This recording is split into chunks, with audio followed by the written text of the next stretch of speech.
Hi, this is Kelly Chivvis with Kelly Jane Fitness and the Greene County Parks and Rec Initiative Move It Monday. Today we're going to be talking about creating your own stretch routine to relieve sore muscles and some tension. Now this won't be your typical video where I lead you through an actual routine. Instead, I'm going to give you some education on how to create your own program based on what you need, or maybe you don't know what you need yet at this point. That's what this is going to be all about today. First, let's talk about getting your muscles moving. We don't want to stretch cold muscles, especially if they're sore. We want to get them slightly warm, slightly pliable. This can be as simple as just moving around a little bit. You know, if it's the middle of your day, you've been walking around, you're moving. You may be doing this after a workout. What you don't want to think is you're rolling straight out of bed when your muscles are cold and hard and you do a big, long, deep stretch. We don't want that. Those muscles are like rubber bands. They need to warm up a little bit and get pliable before we really pull them, okay? There's two different kinds of stretches. One's a dynamic stretch and one's a static stretch. Dynamic stretches are movement oriented. Think arm circles, think side to side lunges. There is no hold or end point to them. They're in constant motion. Those are great warm-ups before a workout. Those are great to get them blood flowing in the morning, but they're not necessarily known for tension relief and even increased flexibility. Static stretching is what comes into play there. And static stretching is what we all just think of when we think about stretching. If we think about that, sticking that leg out and holding it for 10 seconds or more. That is static stretching, and that's what we're going to be talking about mostly for this kind of stuff, okay? You want to choose where you want to be for this. Do you want to be standing? Do you want to be sitting? Do you want to be lying on the ground? Do you want to do a combination of those? A lot of times when I teach stretching classes, we do a combination of them all.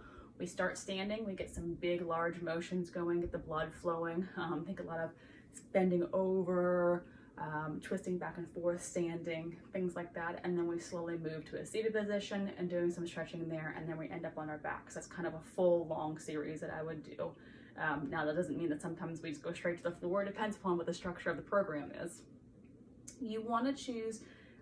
Do you want ambiance for this? This is supposed to be stress relief. Do you want to be in a favorite part of your home or outdoors in a pretty scene? Do you want to light a candle? Do you want to dim lights? All of that does play into how well that you're going to do this stretch routine, okay? If you can buy into the beautiful setup that you have going, you may give a little more effort and get some more out of it. Some people don't need that. Some people do. It's just something I'd like to bring up and bring to your attention. I always encourage people to incorporate a lot of spine, hip, and glute stretches, no matter what your end game is. If you want to be standing the whole time, if you want to be sitting the whole time, whether you're just doing this in the middle of your living room or you've set up a beautiful yoga meditation space, I want you doing your spine, I want you doing your hips, and I want you doing your glutes. As general Americans, we sit a lot, we are leaned over a lot, we are lifting without conscious thought to protecting our spine, protecting our hips, and protecting our glutes. So it's really important that we get a lot of flexibility in those and just to bring back some of the stress or release some of the stress that we have going on in that, okay?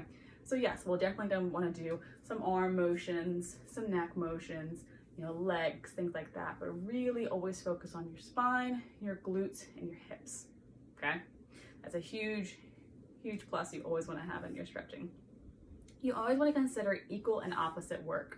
So if you think you have really, really tight hamstrings and you think, I need to be doing all these kind of motions, right? When I go down and do hamstrings, the quadriceps are the opposite of that, and you want to be working on those as well. So as much as you work your hamstrings, and this is the same for a generalized workout as well, you want to be doing your quads in some format in your stretching as well. Don't just do one section of muscles. Consider things that attach to those other muscles. So hamstrings, if your hamstrings are tight, go back to those glutes, go back to those hips, work on those calves, work on all different things that insert around those muscles as well, and it may help relieve some of the stress and tension you have in that generalized muscle group.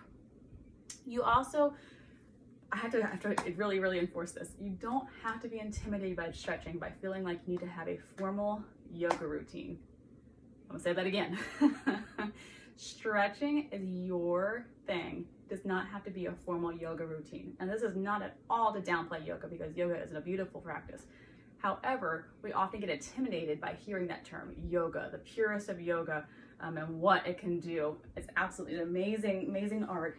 However, a lot of people miss out on stretching routines because they get intimidated, they don't understand, or they don't know what to do. They walk into a space and it's too much for them. Stretch, just stretch. This is your routine. You do how you need to do. Once you get comfortable with being a regular stretcher, then move on to the yoga. If you love yoga, maybe sometimes you need to check out and just do your own informal version of it, okay? Don't be intimidated by worrying about the names of poses, things like that. Just move your body the way it needs to be moved, okay? So I like to do sets of stretches, and I'm gonna give you an example of this. For instance, if we're doing an all on the ground stretch, we will do, and I'll speed it up a little bit just for time's sake. We would do something like this. We'd go straight down, we'd hold our hamstring here, okay? We'd come up, we'd put our ankle over top of our leg, get deeper into our hamstring. Again, we're holding this for 10 seconds at a time, but I'm kind of speeding this up. We come up, we do a glute stretch here, then we dump it over and do a twist, okay? And then we would do the other side, same thing, down, here, whatnot. And then we would do each side a total of 3 times, and there's your sets. It gives the body a chance to recover a little bit between the stretches. You can get deeper into it each time. You can learn a little bit more about your body each time you're doing it. I love thinking out my stretching routines like a workout and having sets incorporated into it. You also want to consider your body alignment. So don't just reach down. So here we have a basic hamstring stretch. If you're just reaching down like this and the shoulders dropped or whatnot, you're not getting the most you can get out of it.